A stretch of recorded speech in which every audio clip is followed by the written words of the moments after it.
E se cada hora de televisão se transformasse em uma hora de leitura? Será que você teria a mesma satisfação?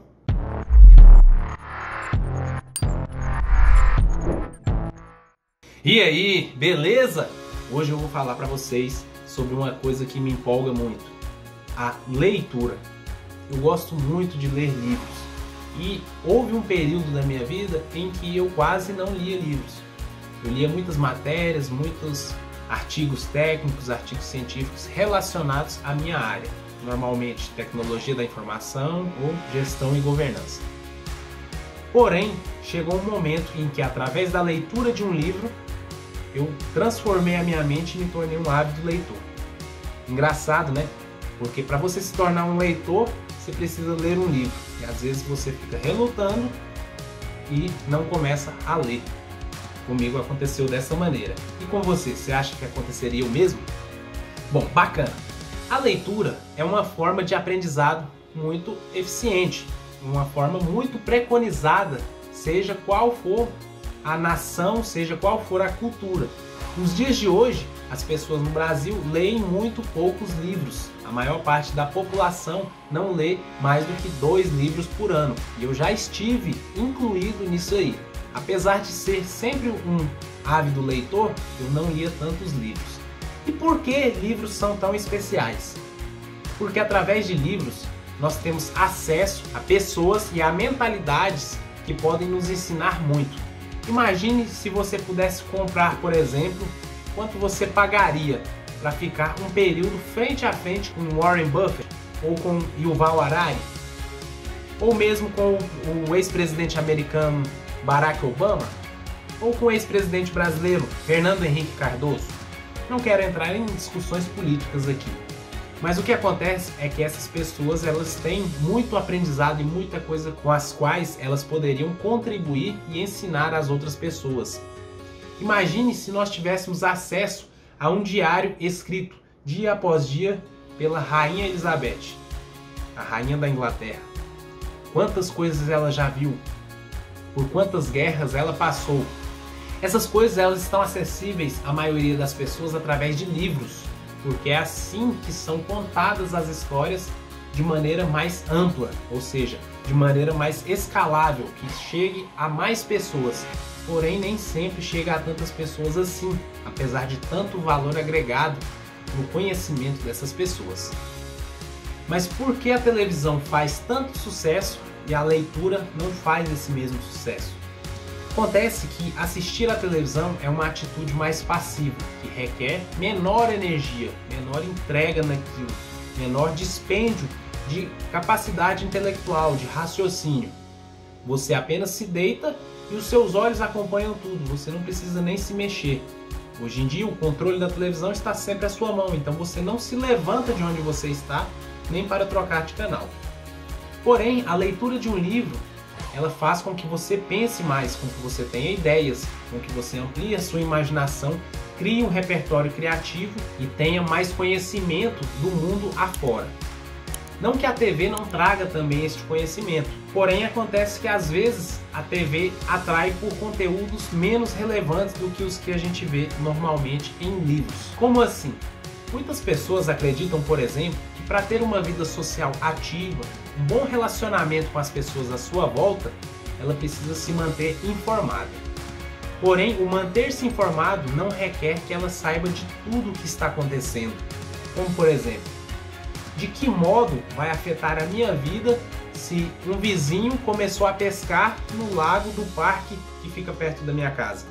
É claro que algumas pessoas têm que realizar o seu papel de fiscal, de denúncia, de posicionamento a respeito de algumas questões. Mas se eu assisto esse fato na televisão e a única coisa que eu faço com ele é comentar com alguém no elevador, eu não estou de fato fazendo nada de relevante para mudar essa situação. O que acontece é que no meio de notícias relevantes, das quais a gente realmente precisa saber, como por exemplo, como anda o desempenho daquele candidato que agora assumiu o pleito para o qual você votou nele, como anda o desempenho das polícias, como anda o desempenho do legislativo. Essas coisas talvez sejam mais relevantes para que você forme uma opinião a fim de votar conscientemente, por exemplo. Porém, entre meio a essas coisas, existe uma enxurrada de outras coisas que não lhe agregam em nada. Você consegue identificar isso? Comenta aqui embaixo onde você identifica que coisas que não são necessárias na sua vida estão permeando o seu ambiente o tempo todo. De maneira bem resumida, nós podemos conversar e socializar no dia a dia com as outras pessoas falando a respeito de 4 coisas. O que são essas coisas? Número 1, falar de pessoas. A gente pode passar um bom tempo falando a respeito da pessoa que trabalha conosco ou daquela pessoa que se expôs na televisão através de um vídeo que viralizou ou que vazou através de um amigo ou de uma pessoa íntima dela.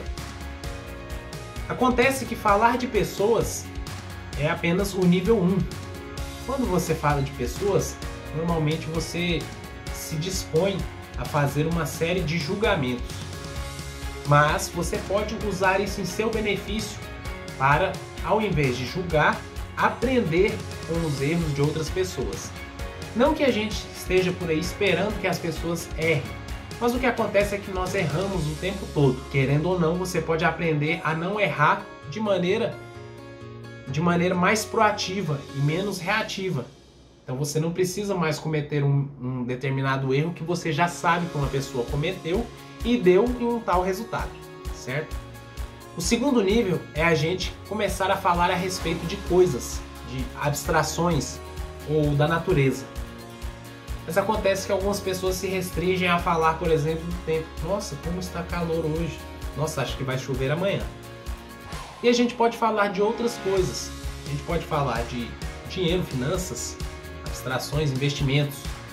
A gente pode falar sobre como melhorar o impacto ambiental na nossa cidade, sobre ações que nós podemos fazer para isso. O terceiro nível seria contar histórias ou piadas. Já dizia Yuval Harari em um livro seu, que eu vou deixar aqui na descrição, que uma das grandes diferenças responsáveis pela evolução dos seres humanos como comunidade era a capacidade de contar histórias. Por quê? É muito mais fácil fazer uma pessoa compreender e se lembrar depois de algo que você tem a intenção de que ela se lembre, contando uma história. Jesus contava muitas histórias que eram chamadas de parábolas. E as pessoas tendem a sentir emoções e vivenciar experiências, visualizar aquelas experiências que estão sendo contadas e bem contadas através de boas histórias. Então, contar isso é uma maneira de ensinar efetivamente, de influenciar e de fazer coisas acontecerem. Coisas até grandiosas acontecem através de histórias. Culturas são formadas através de histórias. O quarto nível seria então, nós já falamos aqui de pessoas, de coisas e abstrações e de histórias. Histórias muitas vezes envolvem pessoas e coisas. Mas, quando eu conto através de uma história, eu quero dizer... Mas quando eu cito aqui essas histórias, eu quero dizer que são histórias úteis, histórias com um propósito, uma intenção de passar algo adiante. E então, chegando ao quarto nível, seria falar de ideias. É o momento onde a gente começa a discutir formas de fazer coisas novas, de resolver problemas existentes, de melhorar a nossa vida. Quando a gente começa a pensar em ideias, a gente pensa também em criatividade. Quando a gente pensa em criatividade, é necessário que nós construamos um repertório. Criatividade nada mais é do que você aprender diversas coisas e combiná-las de maneira diferente do que as outras pessoas já fizeram. A gente não cria nada do zero. Se uma pessoa é criativa, por exemplo, ao tocar um instrumento, significa apenas que ela aprendeu a tocar aquele instrumento e dentre as várias influências que ela teve, ela juntou um repertório que, de maneira combinada, se tornou algo único. E aí as pessoas começam a chamá-la de gênio. Porém, os gênios, eles não inventam do nada. Como já diria Lavoisier, nada se cria, tudo se transforma. E é através da conexão de ideias, de pessoas falando de problemas que são oportunidades e soluções que são criadas as coisas mais incríveis das quais nós dispomos, utilizamos e conhecemos hoje. Por exemplo, antes de alguém viajar para as nuvens, andar voando em aviões, alguém teve que ter alguns tipos de ideias para poder fazer alguma coisa sair do chão levando um ser humano. As pessoas viviam imaginando ou idealizando coisas para se fazer, como por exemplo ir até as estrelas. E hoje nós vemos várias tentativas com novas ideias, novos conceitos, novos problemas surgindo, ou seja, novas oportunidades e a evolução acontecendo até que um dia possamos chegar mais próximo de outros planetas que antes nós víamos apenas como pontos de luz ou estrelas. A leitura de livros faz com que nós tenhamos acesso a pessoas que pensaram dessa maneira. É através de livros que as escolas ensinam seus alunos. É através de livros que nós nos desenvolvemos, ou seja, o que muitos chamam de autoajuda, eu prefiro chamar de desenvolvimento pessoal ou autodesenvolvimento. Assim, através de livros como esse, nós nos desenvolvemos e passamos a nos tornar pessoas melhores, através de coisas que outras pessoas perceberam e ensinam e multiplicaram até chegar a nós. É muito interessante saber também a respeito das pessoas das quais nós gostamos de falar. Existem muitas pessoas falando a respeito de pessoas e se tornando adeptas das ideias que elas pregam. Porém, sem ler os livros ou conhecer as histórias dessas pessoas, às vezes você se torna um pouco cego e se torna obrigado a apoiá-las sempre pelo viés da confirmação daquilo que você já falou. Por exemplo, na política a gente vê muita polarização. Algumas pessoas defendem de maneira muito enfática um lado e outras pessoas defendem o outro. O interessante mesmo seria estudar os livros e as histórias por trás dessas pessoas, como elas aprenderam a defender uma determinada ideia. Note que as pessoas que geram essas polarizações, elas defendem ideias, ou seja, elas não estão trabalhando no nível de falar de pessoas, elas estão trabalhando no nível de ideias. Porém, as pessoas que as seguem, às vezes, estão falando apenas de pessoas.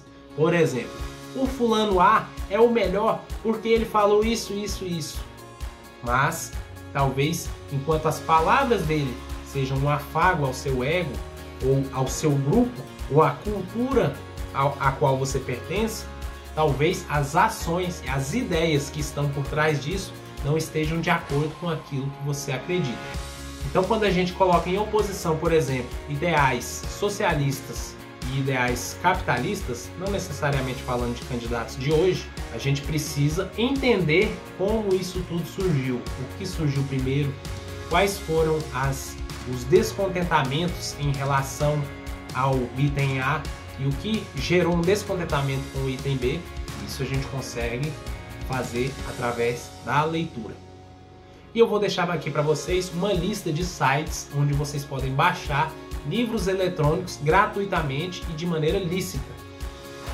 E vou citar também um aplicativo chamado AdVoice, que pode ser baixado na loja de aplicativos do Android e que faz a leitura desses arquivos em PDF, por exemplo, para que você ouça eles como se fosse um audiobook. Por que isso é interessante? Eu, por exemplo, busco sempre fazer uma leitura em momentos em que eu estou fazendo atividades que não requerem nenhum esforço cognitivo. Aquelas atividades que a gente já faz no automático. Por exemplo, enquanto você lava as vasilhas ou enquanto anda de bicicleta, você pode estar ouvindo um livro e aprendendo com aquilo. Isso ajuda a você ter mais motivos para sair de casa para se exercitar, por exemplo, e ainda faz com que você tenha um aprendizado extra ali durante o seu exercício. E aí, o que vocês acham a respeito dessa questão de leitura de livros? Quantos livros vocês têm lido nos últimos 12 meses?